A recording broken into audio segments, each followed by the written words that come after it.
time UPSC tuitions only in Tirumala IAS Institute, Chaitanyapuri. Call chesi ipude join avvandi. Welcome to Suman TV. టాలీవుడ్ని drugs case ఎలాగైతే కుదిపేసిందో ఇప్పుడు betting apps case కూడా అలాగే కుదిపేస్తుంది. వరుసగా టాలీవుడ్లో ఇప్పుడు ఏదైతే పోలీసులు బెట్టింగ్ యాప్స్ పైన కేసు నమోదు చేస్తున్నారో వాళ్ళంతా టాలీవుడ్ సెలబ్రిటీస్ వరకు కనిపిస్తారు. తాజాగా cinema hero super star hero రానా దగ్గుబాటి అట్లాగే ప్రకాష్ రాజ్ పైన కూడా మియాపూర్ పోలీసులు కేసు నమోదు చేశారు. దీంతో ఒక్కసారిగా బెట్టింగ్ యాప్స్ కేసు ఒక పెద్ద బిగ్ టర్న్ తీసుకున్నట్టుగా కనిపిస్తోంది. మొత్తానికి డ్రగ్స్ కేసు, గతంలో డ్రగ్స్ కేసులో వరుసబెట్టి సినిమా హీరో ఇండస్ట్రీలో ఉన్న చాలామంది సెలబ్రిటీలు డ్రగ్స్ కేసులో విచారణకు హాజరయ్యారు. అలాగే ఇప్పుడు బెట్టింగ్ యాప్స్ కేసులో కూడా అనేక మంది సెలబ్రిటీలు వరుసగా వాళ్ళ పేర్లు బయటకు వస్తున్నాయి. రానా దగ్గుబాటి కావచ్చు, ప్రకాష్ రాజ్ కావచ్చు, లేకపోతే శ్రీముఖి కావచ్చు, లేకపోతే చాలామంది సెలబ్రిటీ ఎవరైతే ఇన్ఫ్లుయెన్సర్లుగా ఎక్కువ మంది ఉన్నారో వీళ్ళంతా ఇప్పుడు తెరపై కనిపిస్తున్నారు. వీళ్ళంతా విజయ్ దేవరకొండ, తెలంగాణలో విజయ్ దేవరకొండ చాలా ఫేమస్, తెలంగాణ సినిమా ఇండస్ట్రీ వరకు ఒక సెన్సేషన్. అటువంటి విజయ్ దేవరకొండ కూడా ఈ బెట్టింగ్ యాప్స్ని లేకపోతే ప్రజల్ని తప్పుదోవ పట్టించే, యువతని నాశనం చేసే యాప్స్ని ప్రమోట్ చేసినట్టుగా మియాపూర్ పోలీస్ స్టేషన్లో తాజాగా కేసు నమోదై స్క్రీన్ పైన చూస్తున్నాం. మంచు లక్ష్మి ఫోటో కూడా కనిపిస్తుంది. మంచు లక్ష్మి పేరు పైన కూడా బెట్టింగ్ యాప్స్ కేసులో నమోదైనట్టు కలుస్తుంది. విష్ణుప్రియ, మంచు లక్ష్మి, విజయ్ దేవరకొండ, ప్రకాష్ రాజ్, అలాగే రానా దగ్గుబాటి వీళ్ళందరూ ఇందులో కొంతమంది గతంలో డ్రగ్స్ కేసులో కూడా పోలీసుల ముందు, నార్కోటిక్స్ ముందు హాజరైన వాళ్ళు ఉన్నారు. వీళ్ళపైన ముంబైలో, హైదరాబాద్లో డ్రగ్స్ కేసు ఉండే, అయితే దాన్ని ఎటువంటి ఆధారాలు లేవని చెప్పేసి కోర్టు ఆ కేసును కొట్టేసింది. ఆ తర్వాత అదే స్థాయిలో సెన్సేషన్ సృష్టిస్తోంది ఇప్పుడు betting apps case. Betting apps పైన ఎవరైతే ఆర్టీసీ చైర్మన్గా ఉన్నారో ఆయన సజ్జనార్ ఈ బెట్టింగ్ యాప్స్ పైన వరుసగా కొంత ప్రమోట్ చేస్తున్నారు. బెట్టింగ్ యాప్స్ని నిషేధించాలి, ఎవరైతే సెలబ్రిటీలు బెట్టింగ్ యాప్స్ని ప్రమోట్ చేస్తున్నారో వాళ్ళు ఖచ్చితంగా బాధ్యత వహించాల్సిన అవసరం ఉంది, వాళ్ళపైన కేసులు పెట్టాలి. ప్రభుత్వాలు, రెండు తెలుగు రాష్ట్రాల ప్రభుత్వాలు బెట్టింగ్ యాప్స్ని నిషేధించాలంటూ ఆయన కొంత ఒక ఎజిటేషన్ మొదలుపెట్టారు, కొంత ప్రమోట్ చేస్తున్నారు ఈ అంశాన్ని. అలా వరుసగా మీడియాకి ఇంటర్వ్యూలు ఇస్తున్నారు.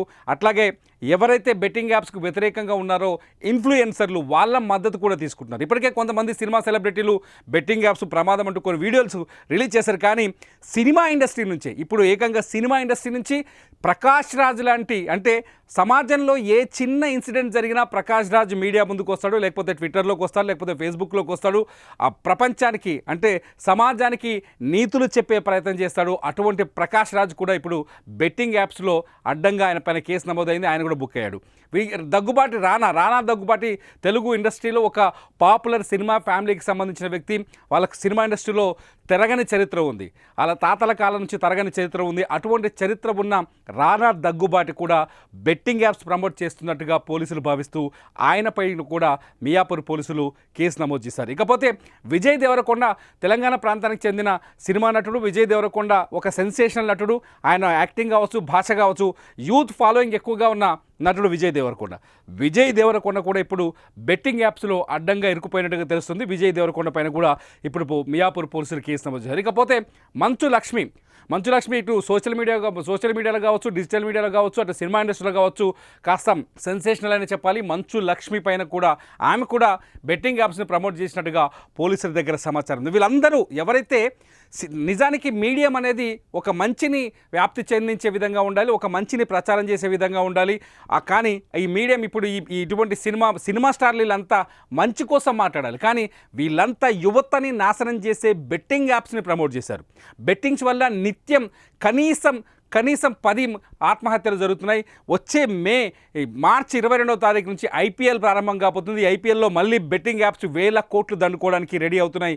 ఈ తరుణంలో ఈ ఇటువంటి సెలబ్రిటీలు బెట్టింగ్ యాప్ ప్యాకాట కావచ్చు, రమ్మీ కావచ్చు, ఆన్లైన్ రమ్మీ కావచ్చు, ఆన్లైన్ క్రికెట్ బెట్టింగ్ కావచ్చు, లేకపోతే ఫుట్బాల్ పైన ఆన్లైన్ బెట్టింగ్స్ కావచ్చు, వీళ్ళందరూ ఇటువంటి స్టార్స్ వల్లే యూత్ బెట్టింగ్ వైపు టర్న్ అవుతున్నారు. చాలామంది చెప్తున్నారు ఇందులో లైసెన్స్డ్ యాప్స్ ఉన్నాయి, కొన్ని లైసెన్స్ లేని యాప్స్ ఉన్నాయి, కొన్నేమో యువతని స్కిల్ యాప్స్ అంటున్నారు, నాన్ స్కిల్ యాప్స్ అంటున్నారు. ఇదంతా పక్కన పెడితే ఫస్ట్ ఆఫ్ ఆల్ బెట్టింగ్ చేయాలి, దీనిపైన ఒక పందెం కట్టాలని నేర్పిస్తుంది కూడా.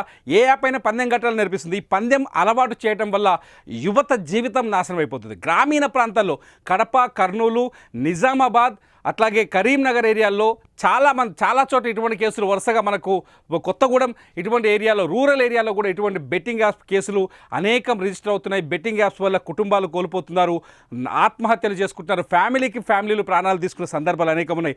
ఇటువంటి బెట్టింగ్ యాప్స్ని ప్రమోట్ చేస్తున్న వాళ్ళు ఇప్పుడు సినిమా హీరోలు కూడా ఉండటం అనేది కాస్త ఆలోచించాల్సిన విషయం, కాస్త కాదు ఎక్కువగా చర్చించాల్సిన అంశం. సినిమా హీరోల పైన కూడా ఇవాళ ఎఫ్ఐఆర్ నమోదు అవ్వడం, మియాపూర్ పోలీస్ స్టేషన్లో ఎఫ్ఐఆర్ నమోదు అవ్వడం చూస్తుంటే సినిమా ఇండస్ట్రీలో ఉండే మంచి నటులుగా మంచి ఫాలోవర్స్ ఉన్న నటులు కూడా వాళ్ళ ఫ్యాన్స్నే దారి మళ్లించి వాళ్ళ జీవితాన్ని నాశనం చేస్తున్నారా అనే ప్రశ్న ఇక్కడ ఉత్పన్నమవుతుంది. మొత్తంగా సినిమా యాక్టర్లు ఇందులో ఇంకో కొత్త విషయం ఏంటంటే కొంత పొలిటికల్ యాంగిల్ కూడా కనిపిస్తుంది. గతంలో ఎవరైతే 2023 ఎలక్షన్స్కు ముందు బీఆర్ఎస్కి ఎక్కువగా ప్రచారం చేశారు. గతంలో బీఆర్ఎస్ ఇన్ఫ్లుయెన్సర్స్ని ఎన్నికల ప్రచారంలో వాడుకుంది. అలాంటి ఇన్ఫ్లుయెన్సర్స్లో చాలామంది ఇప్పుడు ఈ బెట్టింగ్ యాప్స్ ప్రమోషన్ చేసిన వాళ్ళు ఉన్నారు. నిజానికి అంటే ఇక్కడ పొలిటికల్ కోణం ఇక్కడ ఏంటంటే బీఆర్ఎస్ ఎవరైతే ఇన్ఫ్లుయెన్సర్స్ ఉన్నారో వాళ్ళ చేత అప్పట్లో బీఆర్ఎస్ కోటేయమని చెప్పేసి వీళ్ళు ప్రచారం చేయించుకున్నారు. అలా ప్రచారం చేసిన వాళ్ళంతా బెట్టింగ్ యాప్స్ కూడా ప్రచారం చేశారు ఇక్కడ. సో వీళ్ళు కేవలం డబ్బు కోసం ఏదైనా చేస్తారు, డబ్బులు వస్తాయంటే ఎటువంటి ప్రమాదాన్నైనా ప్రమోట్ చేస్తారు, ఎటువంటి దుర్మార్గానైనా ప్రజలకు తీసుకెళ్లేందుకు వెనకాడరు అనే విషయం ఇక్కడ చాలా స్పష్టంగా అర్థమవుతుంది. ఇప్పుడు బెట్టింగ్ యాప్స్లో ఎవరైతే ఉన్నారో గతంలో ప్రకాష్ రాజ్ ఉన్నారు. ప్రకాష్ రాజ్ బీఆర్ఎస్కి అత్యంత దగ్గరగా ఉన్న వ్యక్తి. ఆ తర్వాత విజయ్ దేవరకొండ కూడా బీఆర్ఎస్కి దగ్గరగా ఉన్న వ్యక్తి. ఆయన కేటీఆర్ని రామన్న అని పిలిచేవాడు. అట్లాగే శ్రీముఖి కావచ్చు, లేకపోతే విష్ణుప్రియ కావచ్చు, లేకపోతే రీతు చౌదరి కావచ్చు, వీళ్ళందరూ గతంలో బీఆర్ఎస్ కూడా ఎన్నికల ప్రచారం చేసిన ఇన్ఫ్లుయెన్సర్లే. వాళ్ళందరూ ఇప్పుడు బెట్టింగ్ యాప్స్ని కూడా ప్రమోట్ చేస్తూ అడ్డంగా దొరికిపోయారు. మొత్తానికి బెట్టింగ్ యాప్స్ అంశం అనేది ఇప్పుడు గతంలో డ్రగ్స్ అంశం ఎలా అయితే సినిమా ఇండస్ట్రీని కుదిపేసిందో ఆ విధంగా ఇప్పుడు బెట్టింగ్ యాప్స్ అంశం కూడా సినిమా ఇండస్ట్రీని కుదిపేస్తుంది. ఇటువంటి సెలబ్రిటీలపైన కేసులు పెడతారా, నిజంగా వీళ్ళని జైళ్లకు పంపిస్తారా అనేది ఇప్పుడు సామాన్యుడు ప్రశ్నగా మారుతోంది. మీరేమంటారు? బెట్టింగ్ యాప్స్ని ప్రమోట్ చేస్తూ యువత జీవితాన్ని నాశనం చేస్తున్న ఇలాంటి సెలబ్రిటీలకు ఎటువంటి శిక్షలు విధించాలని మీరు భావిస్తున్నారో ఈ వీడియో కింద కామెంట్ చేయండి. మీ కామెంట్స్ పైన నేను మరొక వీడియో చేస్తా. చూస్తూనే ఉండండి సుమన్ టీవీ.